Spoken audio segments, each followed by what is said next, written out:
नमस्ते बच्चों। गणित भाग 2 10वीं कक्षा का पहला पाठ समरूप। इस समरूपता पाठ का प्रश्न संग्रह 1.3 हम यहाँ पे आज देखने वाले हैं। देखिए इस प्रश्न में देखिए क्या लिखा है। आकृति में ये जो यहाँ पे आकृति है, ये आकृति आप देख सकते हैं। इसमें दो त्रिभुज है ACD, ये एक त्रिभुज और दूसरा त्रिभुज है DCE। तो ये जो त्रिभुज है इसमें कोण ABC बराबर 75 अंश। कोण ABC, यहाँ पे कोण ABC, ये B कोण जो है ये 75 अंश का कोण है और इसका माप 75 अंश है।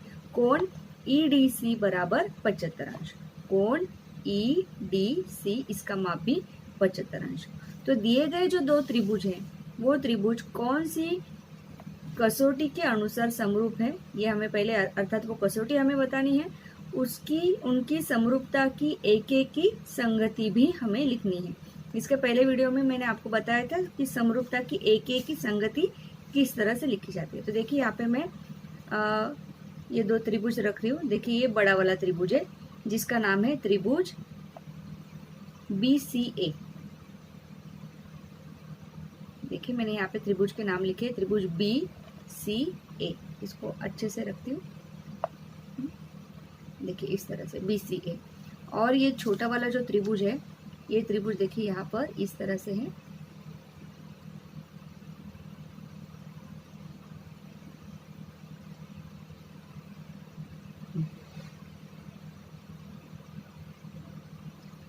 अगर आप आकृति में देखेंगे तो आकृति में कोण C ये दोनों त्रिभुजों में है।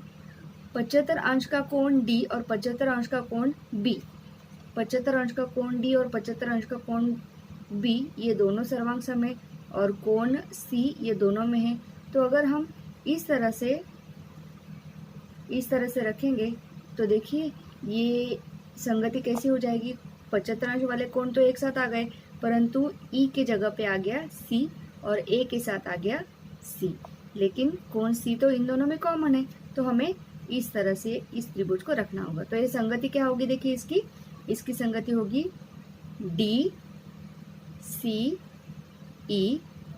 और BCA।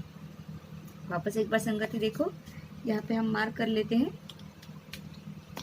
देखिए इस तरह से ये जो कोण B है और कोण D, ये कोण सर्वांग सम है, इनका माप समान है। और इसी तरह से कोण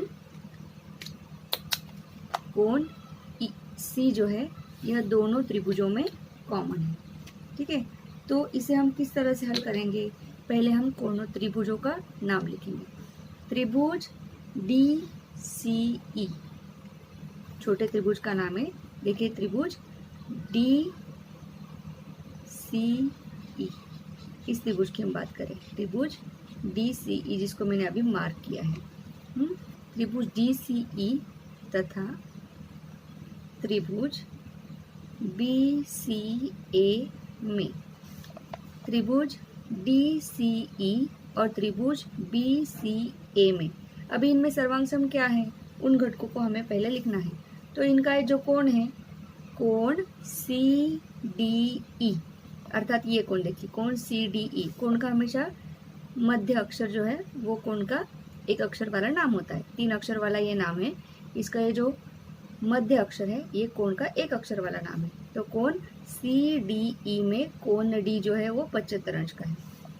और इसी तरह से कोण CBA ये भी 75 अंश का है। कोण CBA अर्थात ये वाला कोण CBA, क्योंकि इनके माप समान है इसलिए ये दो कोण सर्वांग सम है। ठीक है, प्रत्येक कोण 75 अंश माप के। इसके बाद ये जो C कोण है ये दोनों में कॉमन है, इसलिए कोण DCE सर्वांग सम कोण BCA। अब देखिए कोण DCE, कोण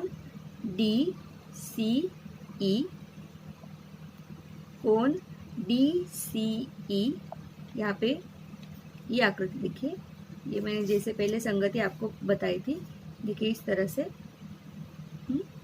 अगर आप ये दो आकृति देखेंगे तो कोण DCE और कोण BCA सर्वांग समूह के।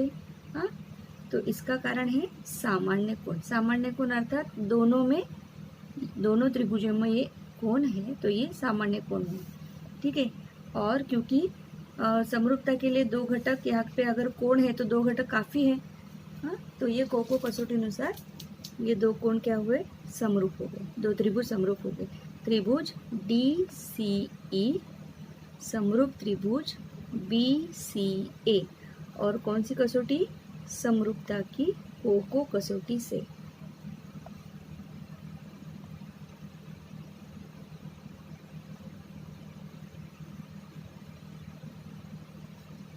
ठीक है, अब हमें संगति भी लिखनी है। तो जैसे मैंने आपको ये आकृति दिखाई थी, आकृति में क्या संगति आती है, इनकी संगति आती है। देखिए B से संगत D है, A से संगत E है और C से संगत C है। तो इसकी संगति आती है। हम पहले एक त्रिभुज का नाम लिखेंगे, फिर दूसरे त्रिभुज का नाम लिखेंगे। त्रिभुज का नाम हमने ऊपर जो लिखा था वही लिखेंगे यहाँ पे। संगति लिखने के लिए त्रिभुज चिन्ह का उपयोग नहीं करना है हमको।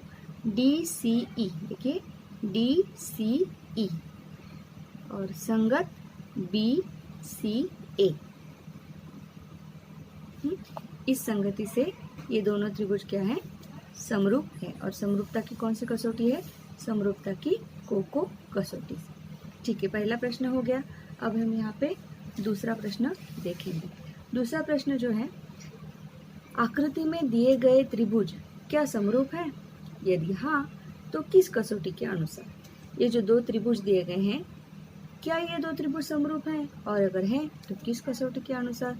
तो इसे हल करने के लिए हम पहले इन दो त्रिभुजों के नाम लिखेंगे। तो बड़े त्रिभुज का नाम है त्रिभुज PQR, त्रिभुज PQR, तथा छोटे त्रिभुज का नाम त्रिभुज LMN, त्रिभुज LMN में। अब देखिए इनमें किसी भी कोण का यहाँ पे माप नहीं दिया गया है, तो कोण का संदर्भ हम नहीं ले सकते, परंतु भुजाओं के माप दिए गए हैं। देखिए PQ की लंबाई 6 है, QR की लंबाई 8 है, LM की लंबाई 3 है, MN की लंबाई 4 है, LN की लंबाई 5 और PR की लंबाई 10 है। अगर हम ध्यान से देखेंगे तो 3 और 6, 3 के पड़े में 6 है, 4 के पड़े में 8 है, 5 के पड़े में 2 है। तो हम इसी तरह से इनके भुजाओं के नाम लेंगे। जैसे PQ और LM है, तो हम लेंगे PQ और LM का अनुपात, PQ बटे LM बराबर PQ का माप कितना है 6 और LM का माप कितना है 3। इसे हम भाग लगाएंगे तो ये अनुपात हो जाएगा 2/1 और इसे हम दे देंगे विधान क्रमांक 1। देखिए PQ बटे M, 3 एकम 3, 3 दूनी 6, 2/1, तो PQ बटे LM आया 2/1। अभी हम दूसरा अनुपात लेंगे, जैसे कि ये भुजा QR है और भुजा MN है, तो भुजा QR बटे MN बराबर QR बटे MN। QR का माप कितना है देखिए 8, MN का माप है 4, अगर भाग लगाएंगे तो हो जाएगा 2/1, 4 एकम 4, 4 दूनी 8। हाँ, इसको हम देंगे विधान क्रमांक 2। अब तीसरी भुजा रह गई ये PR, हाँ PR बटे LN। PR का मान है 10 और LN का मान है 5 और इसे अगर भाग देंगे तो हो जाएगा 2/1, इसको देंगे हम विधान क्रमांक 3। अगर आप ध्यान से देखेंगे विधान क्रमांक 1 PQ बटे LM बराबर 2/1, विधान क्रमांक 2 QR बटे MN बराबर भी 2/1 और तीसरा PR बटे LN बराबर 2/1, अर्थात तीनों विधानों का जो दायां पक्ष है, दाया यानी कि हमारे दाहिने हाथ की ओर का पक्ष जो है वो समान है, इसलिए बायां पक्ष भी समान। इसलिए PQ बटे LM विधान क्रमांक 1 का बायां पक्ष, QR बटे MN विधान क्रमांक 2 का बायां पक्ष और PR बटे LN विधान क्रमांक 3 का बायां पक्ष। तो हमने विधान क्रमांक 1, विधान क्रमांक 2 और विधान क्रमांक 3 से ये लिखा है कि अगर दाहिना पक्ष समान है तो बायां पक्ष भी समान है। और क्योंकि समरूपता की जो भूभुभु कसौटी है वो क्या कहती है कि यदि दो त्रिभुजों की संगत भुजाओं के अनुपात समान होंगे तो वे दो त्रिभुज कैसे होंगे, समरूप होंगे। और समरूपता की कौन सी कसौटी होगी इसमें, भू भू भू अर्थात भुजा भुजा भुजा कसौटी। तो समरूपता की कसौटी हम यहाँ पे लिख देंगे, समरूपता की भू भू भू कसौटी से ये दो त्रिभुज समरूप हैं। त्रिभुज PQR समरूप त्रिभुज LMN, क्योंकि इनकी तीनों भुजाएं समानुपाती हैं। चलो हम अगला प्रश्न देखेंगे। अगला प्रश्न है यहाँ पे आकृति में दर्शाए अनुसार, यहाँ पे आकृति दी गई है, आकृति में दर्शाए अनुसार 8 मीटर तथा 4 मीटर, हाँ ये जो है 8 मीटर और ये 4 मीटर ऊंचाई वाले दो खंबे हैं, मतलब ये AC ये भी खंबा है और PR ये भी खंबा है। दो खंबे समतल जमीन पर खड़े हैं, ये दोनों समतल जमीन पर, समतल जमीन यानी कि जो एकदम सपाट है उस जमीन पर ये खड़े हैं। अब खंबे अगर खड़े हैं तो यहाँ पर खंबे हमेशा लंब होते हैं ज़मीन से, अगर इस तरह से लंब है तो ही वो खड़े रह सकते हैं। जैसे कि मैं यहाँ पे पेंसिल दिखा रही हूँ, अगर ये टेढ़े हो जाएंगे तो क्या खड़े रह पाएंगे, नहीं ये गिर जाएंगे। तो खंभा और ज़मीन इनमें हमेशा 90 अंश का अंतर होता है, तो 90 अंश का कोण होता है। तो ये खंभा AC 90 अंश की कोण में और ये दूसरा खंभा PR यहाँ पर भी 90 अंश का कोण बना है। सूर्य के प्रकाश से छोटे खंभे की परछाई 6 मीटर है। जब सूर्य प्रकाश है तब ये जो छोटा खंभा है इसकी जो परछाई है ये 6 मीटर की है, और जो बड़ा खंभा है उसकी परछाई कितने मीटर की, ये जो है BC ये उसकी परछाई है बड़े खंभे की, ये कितने मीटर होगी, अर्थात x का माप हमें यहाँ पे ज्ञात करना है। सबसे पहले यहाँ पर PR हल करेंगे ये प्रश्न। PR और AC दो खंबे हैं जिनकी परछाई अभी PR की परछाई क्या है, PR की परछाई है QR, हाँ तो PR की परछाई QR तथा AC की परछाई, ये क्रमशः परछाई लिखेंगे हम, परछाई क्रमशः PR की परछाई QR तथा AC की परछाई क्या है, BC है। हाँ अब दोनों की परछाई एक ही समय पे पड़ती है कि नहीं, दोनों की परछाई जो है वो एक ही समय में बनती है, एक ही समय में, जैसे कि 12 बजे या 4 बजे किसी एक ही समय बनती है। और क्योंकि दोनों की परछाई एक ही समय बनती है, ये दोनों त्रिभुज क्या होंगे, समरूप होंगे। तो त्रिभुज कौन से है, ये त्रिभुज है पहला PRQ, त्रिभुज PRQ, ये त्रिभुज है, त्रिभुज PRQ ये त्रिभुज है। और दूसरा त्रिभुज है त्रिभुज ACB, ये त्रिभुज है दूसरा, ठीक है। तो त्रिभुज का नाम है त्रिभुज PRQ, ये समरूप होगा त्रिभुज ACB से।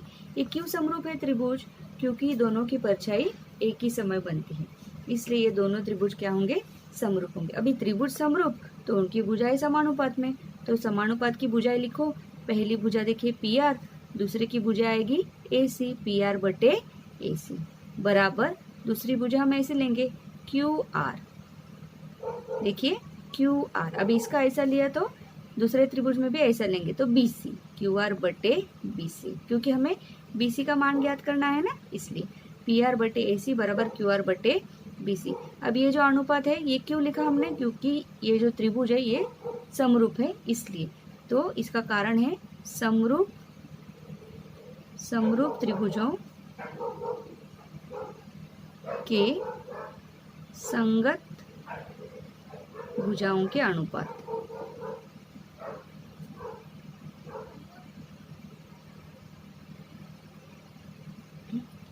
अब इनके जो मान है वो यहाँ पे हम प्रस्तापित करेंगे।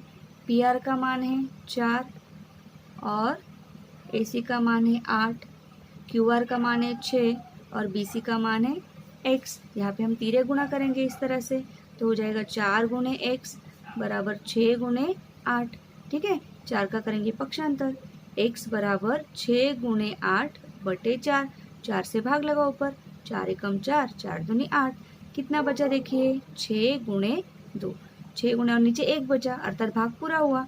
6 दूनी 12, तो x का मान कितना मिला हमें, 12।